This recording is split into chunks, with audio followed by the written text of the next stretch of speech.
Before he wore the crown, he carried a harp and a sling. This is the untold story of King David's rise from forgotten shepherd to legendary king. Today we uncover David's humble beginnings, his legendary battle, and the trials that shaped a king. He grew up as the youngest son of Jesse, a man from the town of Bethlehem. Had older brothers, but David didn't have any advantages. He didn't have the resources or status that come with being the oldest son. No, he was considered insignificant. But David had something else, his sheep. He lived out in the fields with his flock, learning solitude, responsibility, and a deep connection with nature. That's where he learned to play the harp, too. The music calmed him down and gave him perspective. It was there, while tending to his sheep, that he learned to be brave. Sometimes lions and bears would try to attack his flock, but David would step in to protect them. The danger made his heart race, but his courage never wavered. And as he faced each animal with bravery, he knew he had something special inside him, something that set him apart from the rest. It was a quiet strength born from small beginnings, a strength that foreshadowed the battles he would face one day. We don't know much about David's childhood, but what we do know is that his father Jesse was from the town of Bethlehem. This small town in Judah probably seemed like any other. It had its share of families, shops, and maybe even a bit of gossip. But for David, this ordinary place was his home, and he loved it dearly. One day, however, everything changed. The prophet Samuel was sent to Jesse's house with an important task. God had chosen one of Jesse's sons to be the next king. Samuel had come to find him. Now, when Samuel saw Eliab, the eldest son, he thought he had found the chosen one.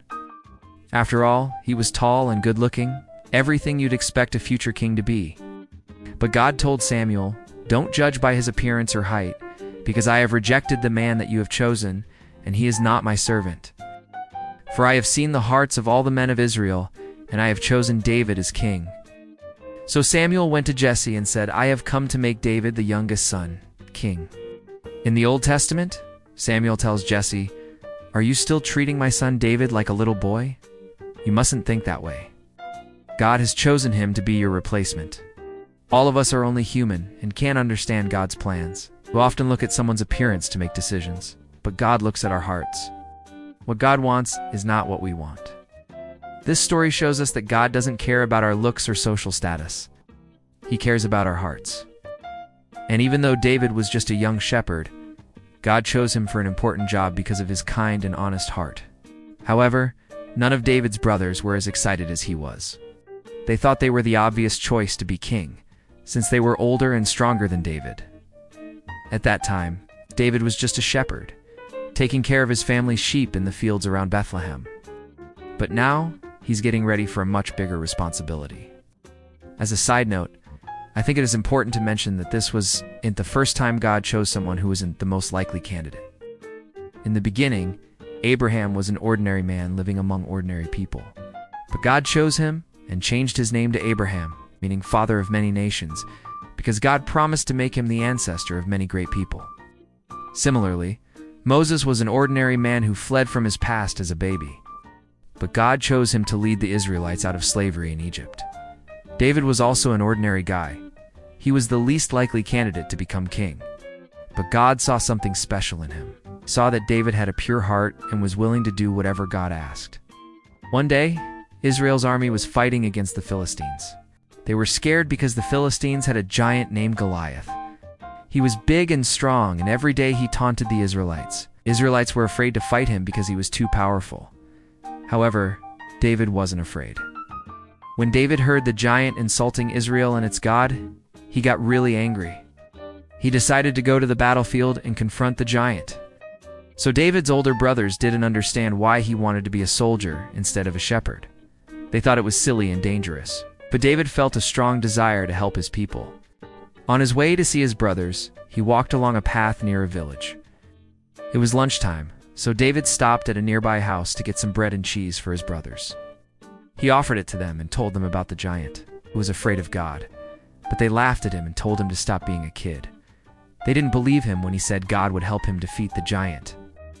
When David arrived at the battlefield, he saw the Israelites and the Philistines lined up to fight. He noticed that the Philistines kept taunting the Israelites and they kept refusing to fight back. It was frustrating. David was upset to see his people being treated this way. Then he realized that if no one was going to defend the Israelites, he would do it himself. In the Old Testament, we read that David's heart started pounding when he saw the size of the giant Goliath. However, he stayed calm and walked towards the Philistine camp.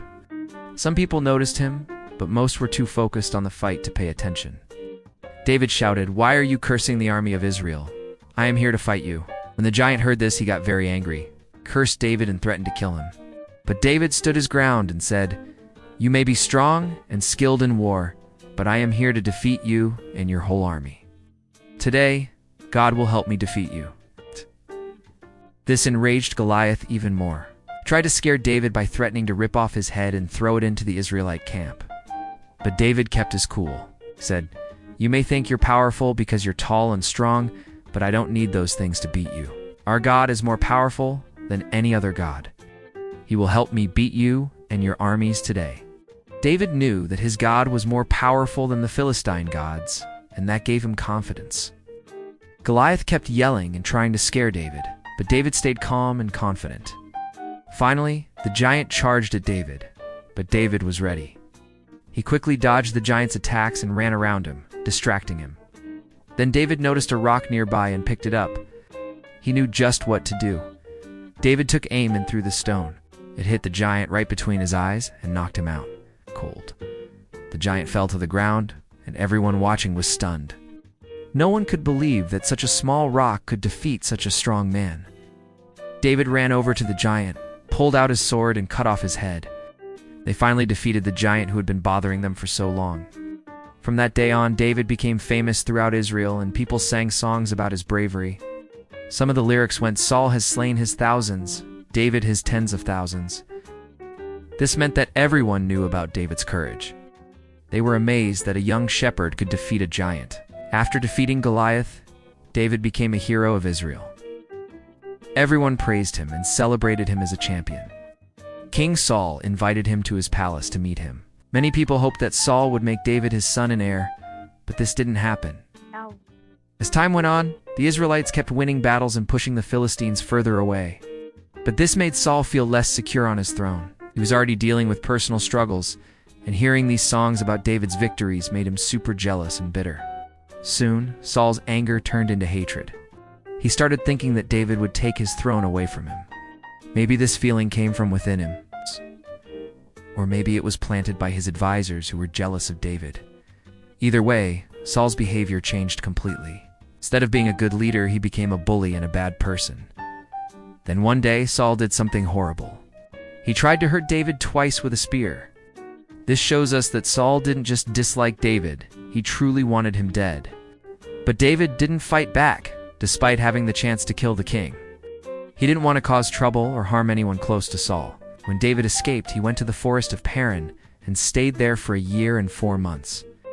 Even though he was hiding, his reputation as a hero continued to grow. People were impressed that he had outsmarted the king and escaped twice. One day, Saul's son Jonathan told David to run away before the king changes his mind. Jonathan understood his father's feelings of jealousy and knew that if he didn't leave, he might get hurt. David went to Adullam cave to hide. With him were about 400 men who followed him. They believed in him and wanted to help him. A few days later, Saul's soldiers found David in the cave. He could have attacked them and taken his revenge. But when his men suggested this, David refused. He remembered how the Israelites celebrated his victory over Goliath and didn't want to ruin his reputation by hurting Saul. Instead, David cut off the edge of Saul's robe and took it as a trophy. Later, David's wife Michal helped him escape to Gath. She pretended that David stole something valuable from Saul and had to leave quickly. David played along and pretended to be crazy while he was in Gath. The king of Gath didn't believe that David was actually crazy, so he sent him to a city called Lehi. There, David hid for a long time, and the king of Lehi kept him safe. So David's journey to becoming king was full of ups and downs. He faced challenges that tested his faith, patience, and commitment to his purpose.